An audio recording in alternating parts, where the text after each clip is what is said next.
नमस्कार, स्वागत आहे तुमचं सुषमाज किचनमध्ये। आज आपण थंडीमध्ये बनवली जाणारी खुसखुशीत अशी बाजरीची भाकरी बनवणार आहोत।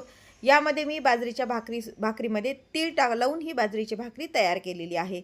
एरवी आपण फक्त संक्रांतीला तीळ लावलेली बाजरीची भाकरी करतो, पण अशा पद्धतीने तुम्ही नेहमीसाठी पण तीळ लावलेली बाजरीची भाकरी जर खाल्ली तर ती शरीराला अतिशय पौष्टिक असते। या भाकरीसोबत तुम्ही मिरचीचा ठेचा किंवा गुळतूप पण अगदी छान लागते। आता आपण खुसखुशीत अशी बाजरीची भाकरी कशी बनवायची ते पाहूया। बाजरीची भाकरी कशी बनवायची ते पाहतो। नेहमी आपण नॉर्मल बाजरीची भाकरी बनवतो, पण संक्रांतीला शक्यतो तीळ लावलेली भाकरी ही बनवली जाते भोगीच्या त्या दिवशी।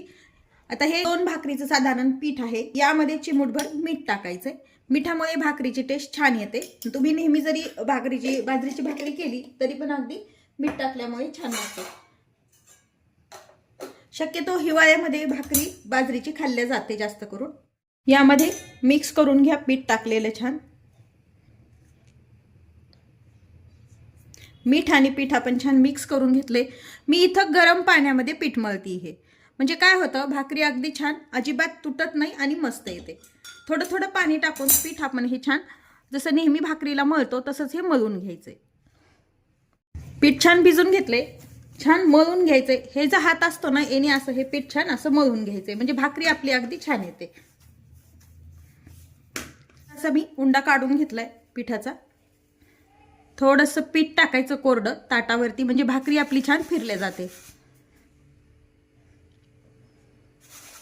फारही नाही आणि फार कमी नाही असं आपण पीठ टाकायचे। थोडं भाकरीचा उंडा तयार करून घेतलाय, थोडासा हातावरती असा पसरून घ्या आणि हे पीठ जे आपण टाकलंय यावरती थापून घ्यायचे। थोडीशी भाकरी आधी थापून घ्यायची आहे। हे जे बोट असतात याने अशी पसरायची, म्हणजे मोठी अशी पसरले जाते आणि हाताने मधल्या भागात असं थापून घ्यायची। आता अर्धवट भाकरी आपली थापून झाली। यावरती आता छान तीळ लावून घ्यायचे। आपण संक्रांतीसाठी बनवतोय त्यामुळे मी इथं तीळ वापरते। आणि थंडीच्या दिवसामध्ये बाजरी पण खाणं चांगली असते आणि तीळ पण। तीळ टाकल्यानंतर असं छान दाबून घ्या, म्हणजे तीळ छान आतपर्यंत जातात। जशी जशी भाकरी मोठी होत जाईल तशी पुन्हा तुम्ही तीळ यावरती साईडनं पण टाकू शकता। मी साधारण मीडियम साईजची भाकरी बनवतीये। भाकरीचं पीठ जर हाताला चिटकत असेल तर थोडीसं पीठ लावून पुन्हा ही थापून घ्या। फार पातळ नाही व फार जाड नाही अशी ही भाकरी थापून घेऊया। आता भाकरी ही आपली छान थापून झालीये। या पद्धतीने लावल्यानंतर तीळ छान भाकरीमध्ये आतपर्यंत जातात आणि असे निघत नाही जेव्हा भाकरी आपण भाजतो तेव्हा। आता ही भाकरी आपल्याला भाजून घ्यायची आहे। भाकरी आपण बनवून घेतली, तवा गरम करायला ठेवलेला आहे। आता भाकरी आपल्याला छान भाजून घ्यायची। छान तवा आपला गरम करून घ्यायचा आहे। आपला गरम झालाय। भाकरी आपली हातावरती घ्यायची आणि हा जो तीळ लावलेला भाग आहे तो खालच्या साईडने टाकायचा आणि पिठावरती भाजलेला भाग वरच्या साईडने टाकायचा। कोणतीही भाकरी बनवताना हीच पद्धत आहे। आता पिठाचा जो भाग आहे याला छान पाणी लावून घ्यायचं।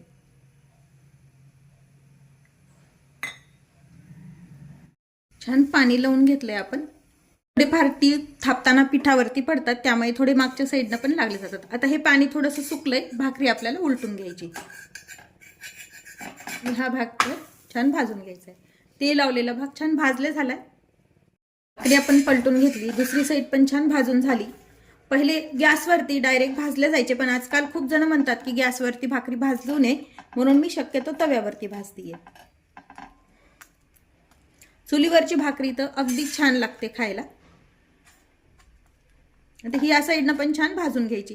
मी फार पातळ भाकरी केल्यामुळे खरपूस अशा मी भाकरी ह्या बनवलेल्या आहेत। ही साईड पण छान भाजून झालीये। दोन्ही साईडनं भाकरी छान भाजून घेतलीये। काढून घेऊया। बाकीच्या भाकरी या पद्धतीने तयार करूया। तेल लावलेली बाजरीची भाकरी छान करून घेतली। पाहू शकता अगदी चुलीवर बनवतात तशी याला छान भाकरी ही तयार झालेली आहे। शेवटी चुलीची चव ती चुलीच्या भाकरीची चव असते। इतकी चव अशी गॅसवरल्या भाकरीला येतच नाही। बाजरीच्या भाकरीसोबत तुम्ही ठेचा खाऊ शकता किंवा तुमच्या आवडीची भाजी किंवा मग यासोबत अगदी गुळतूप पण छान लागतं पण देते। तुम्ही पण बाजरीची भाकरी कशी बनवता हे कमेंटमध्ये नक्की सांगा। तसेच माझ्या जर चॅनलवर तुम्ही नवीन असाल तर चॅनलला सबस्क्राईब करा, रेसिपीला लाईक करा आणि रेसिपी शेअर करायला विसरू नका। तसेच बेल आयकॉन पण ऑलवर प्रेस करा, म्हणजे तुम्हाला माझ्या प्रत्येक नवीन रेसिपीचं नोटिफिकेशन सर्वात आधी येईल। अशाच नवीन रेसिपीसोबत पुन्हा भेटूया। तोपर्यंत बाय बाय। व्हिडिओ पाहिल्याबद्दल धन्यवाद।